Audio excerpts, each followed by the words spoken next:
Unlock the power of AI in marketing with our new series, AI Agent. Dive into the world of SaaS tools, discover how marketing pros deploy bots, and explore the best use cases for AI in your marketing strategy. Only on Marketing in the Age of AI podcast with Emmanuel Rose.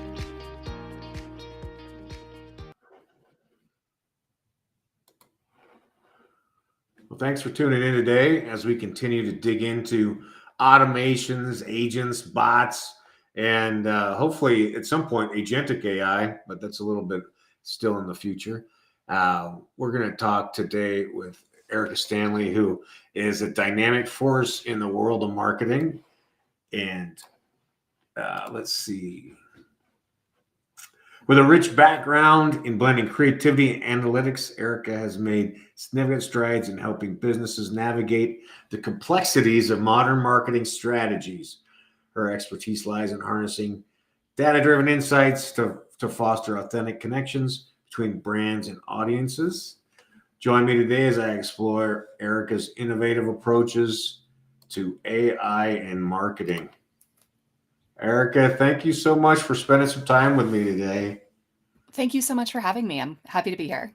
Well, so let's see. I'm excited to hear about how you, as a marketer, are leveraging some of these automations. And I just kind of lump this all together as one thing. You know, Make.com, while it may not be AI driven, is still an automation that saves us time, all the way through to some of these things like Crew AI, where you're building these bots and very, very complicated workflows. But how are you implementing automation in the work that you're doing as the agency owner and the creative? Yeah, so to get started, so what I do is I am creating, excuse me. So I work with small business owners, primarily women-owned businesses, to create their brands, websites, and then implement AI strategies with them and for them. So in the process of, over the last 2 years or so, in the process of creating these brands and websites, one of the things I noticed was that the business owners I was talking to, they had really good brand standards after we were done. They knew what they should be doing. They just weren't really doing it. Either they didn't have time or they didn't have the resources, or it was something that fell through the cracks. And that was where AI really came in. So I started creating, as soon as custom GPTs were available, I started creating custom bots for my clients, utilizing the brand strategy that I had put together for them. So for my clients, I'm not really using automations for them in the day-to-day. For myself, however, I have a few tools that I am using pretty regularly. So for example, I'm using this app called Fixer AI, which I absolutely love. It is hooked into my email, and it's doing two things right now for me. It's helping to organize my email. So if a request comes in, it takes in the message of the email and it knows if it needs a response from me, if it's just like a message that's an FYI. Once I respond, it knows that I am waiting for a response and moves it to a different category and tags it. So it's really helping to streamline my, we all have this constant influx of emails coming into our inboxes, and it's Sure. helping me to organize those. So love that. The ones that need my response, it has sat in now on a bunch of my Zoom meetings. It knows my tone of voice. It has learned my voice. It is learning through the responses that I send out to people, and now will help pre-draft a response email for me. Interesting. So if it's a request for a meeting, it automatically drafts a response with my meeting request link. Yep.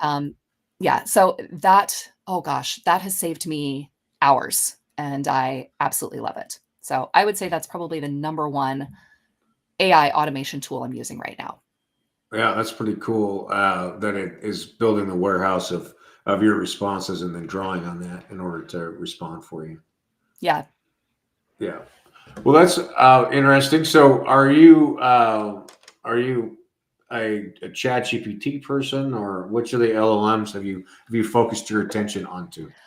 Right now, I'm primarily using ChatGPT.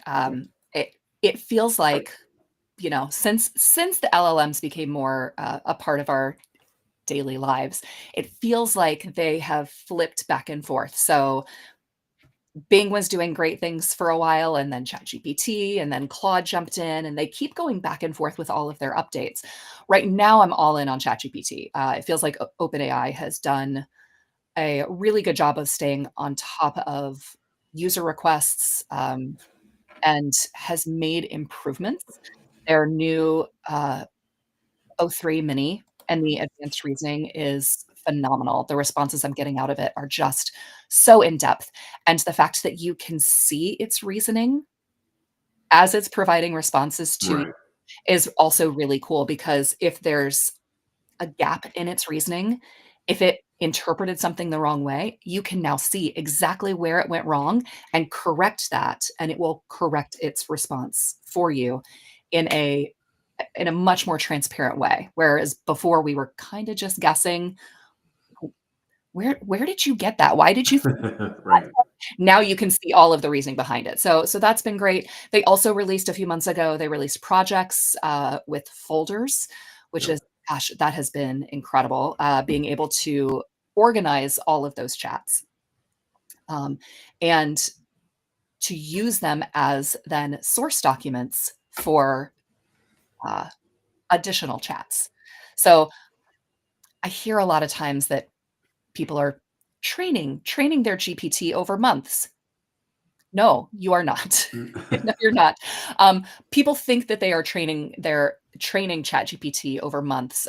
It now has memory built in, but it's also, I heard it described as a conveyor belt, and it's kind of like Laverne and Shirley, where they had the conveyor belt, and they were, taking things off and putting things on the conveyor belt, but after a while, stuff falls off the end, and you don't know at what point the information that you've been feeding it, that you've been training it on, is starting to fall off the end. So things like projects, things like custom GPTs have allowed us now to put in a knowledge base that it can draw from. So Yep. you're not losing that legacy knowledge off the end of the conveyor belt like you do if you try to keep everything in one big long thread. Right. Yeah, that's awesome. So, how do you describe the custom GPT concept to your clients? What is it that you tell them that you're doing? So most of my clients have at least tried ChatGPT or tried Claude or Gemini. And one of the things that we always start off with is that you want to give these LLMs context. You want to tell it who you want it to be. Right. You want to tell it about your business, about your audience. And so every time you start a new thread, it's important that you give the LLM that context.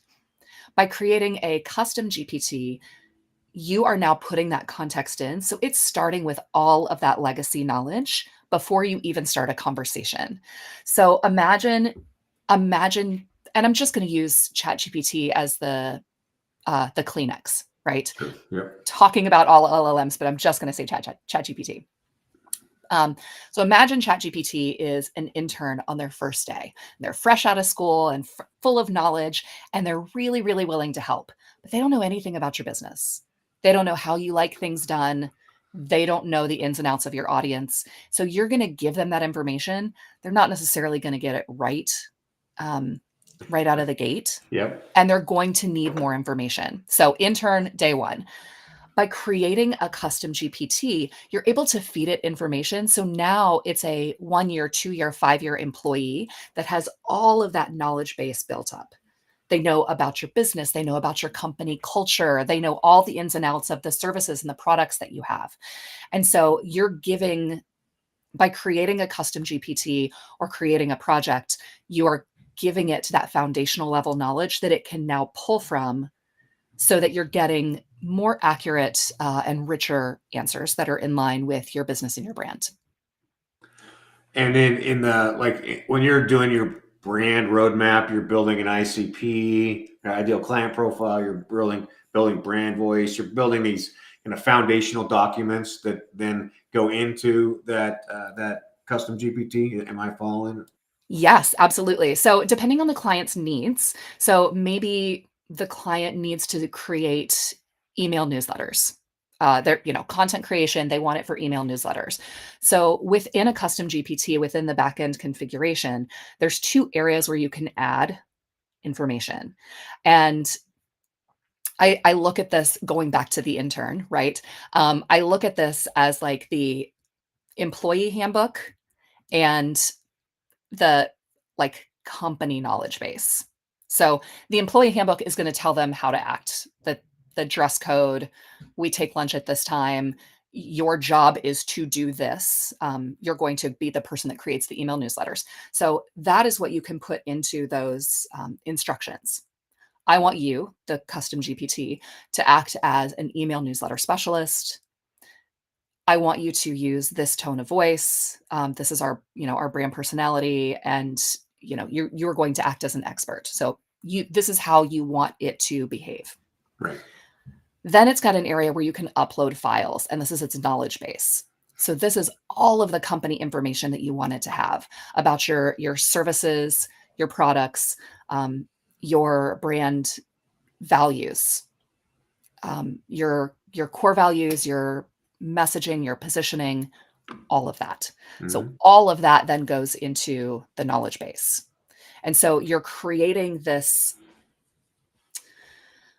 you're creating a employee bot that has the richness of all of the information about your business and the enthusiasm of a day one employee. Right. Because they just want to help you do the best that they can. Yeah. Yeah. Especially if you build that context into the prompt, it will maintain that excitement for you. Oh yeah. Yeah. So you've got your knowledge base that you're building out in as the beginning of the custom GPT, and then you're building content from there. Yeah. And so if I'm building a GPT that is for email newsletter content, then through the Brand Explorer process, I have figured out and worked with the client to talk about what type of email content they want to send out, what's going to resonate best with their audience, what do they need to be sending out to reach their brand goals, to reach their business goals.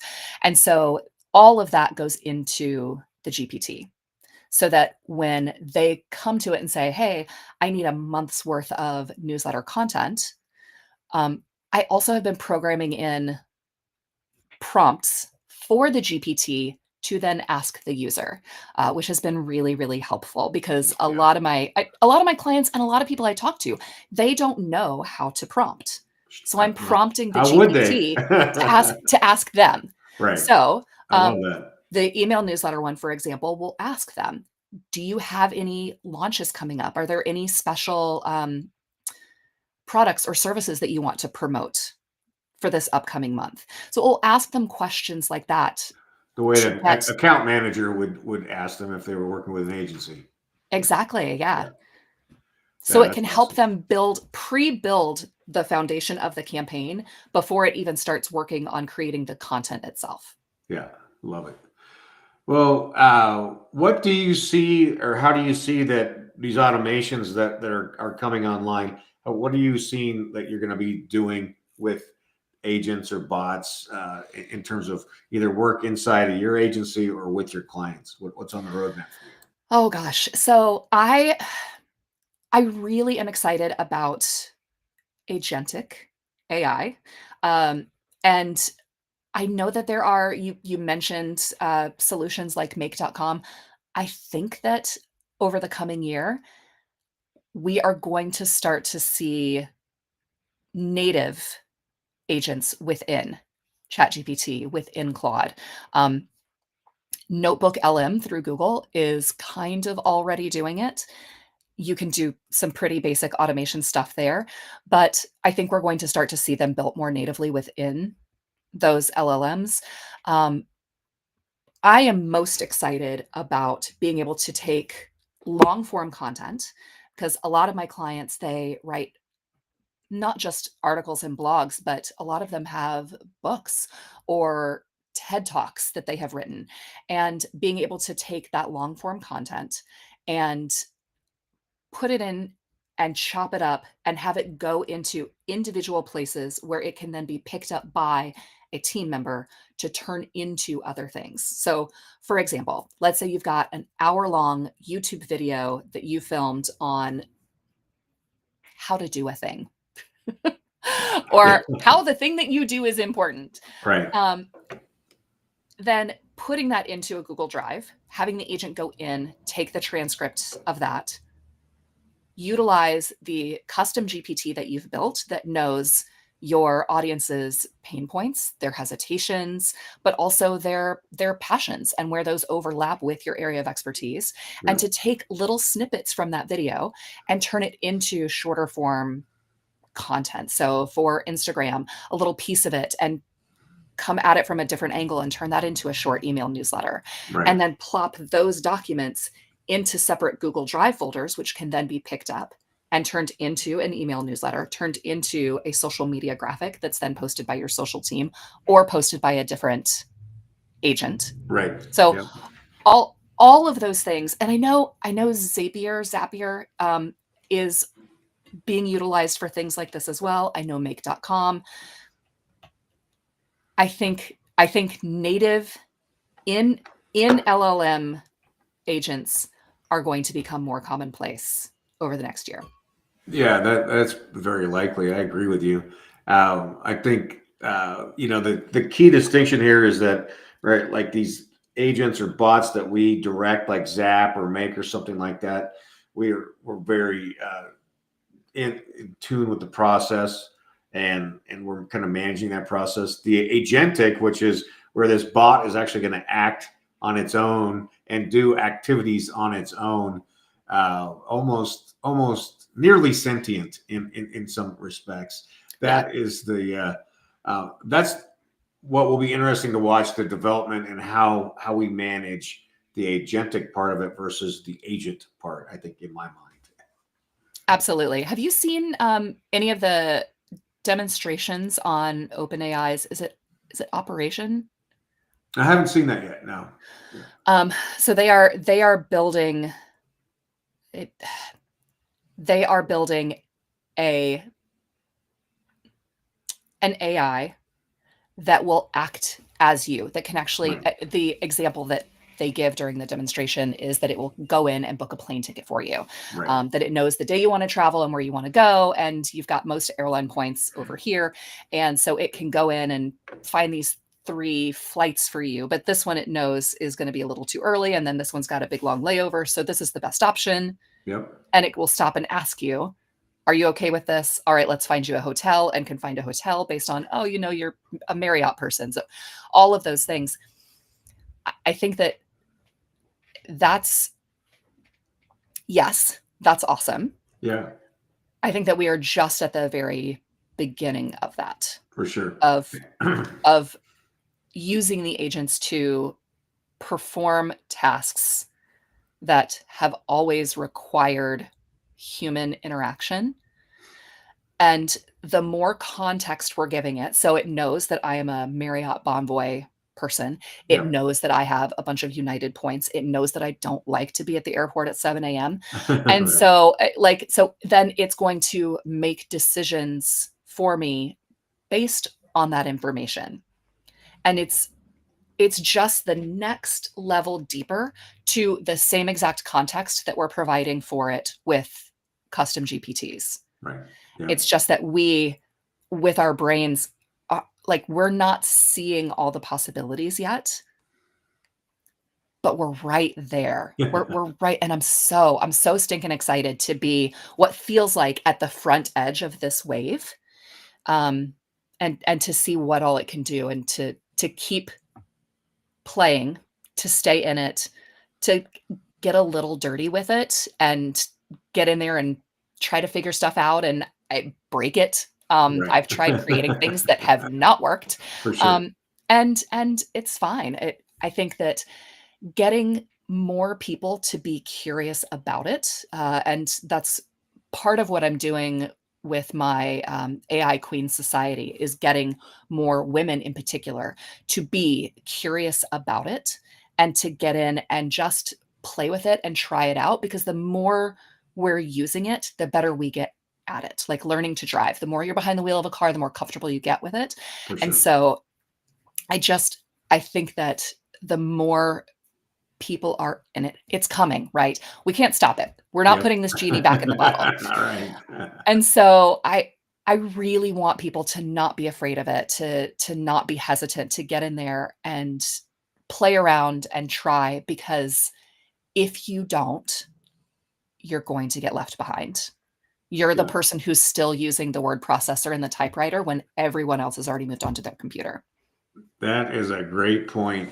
And if people want to get in touch with you and have more conversations like this, how do they do that, Erika? Well, I am on Instagram. So my agency is called Mile and Digital, and that's where I work with people for brand, websites, and AI implementation. So I'm at mileanddigital.com and on Instagram at Mile and Digital. I'm also Erika Stanley on LinkedIn. Oh, that might be where I was. EJ Stanley is on There we LinkedIn. go. Yeah. But yeah, so you can find me, and I'm Emmanuel, I'm connected to you on LinkedIn, so people can find me through there as well. All right. I love it. Well, I love the work that you're doing, and I'm so glad that you're exploring and bringing this in so that the female entrepreneurs have access to this easily as well. So I applaud your work, and I appreciate your time explaining it to me today. Thank you so much. It's been a pleasure talking to you. All right. Thanks, Erika. And we'll see you again soon. All right. Take care. Thanks for listening to Marketing in the Age of AI. Be sure to subscribe wherever you heard this podcast so you never miss a future episode. Your copy of Authentic Marketing in the Age of AI is available at Amazon.com or EmmanuelRose.com. You can also connect with Emmanuel on LinkedIn. Thanks again for listening, and we'll see you next time.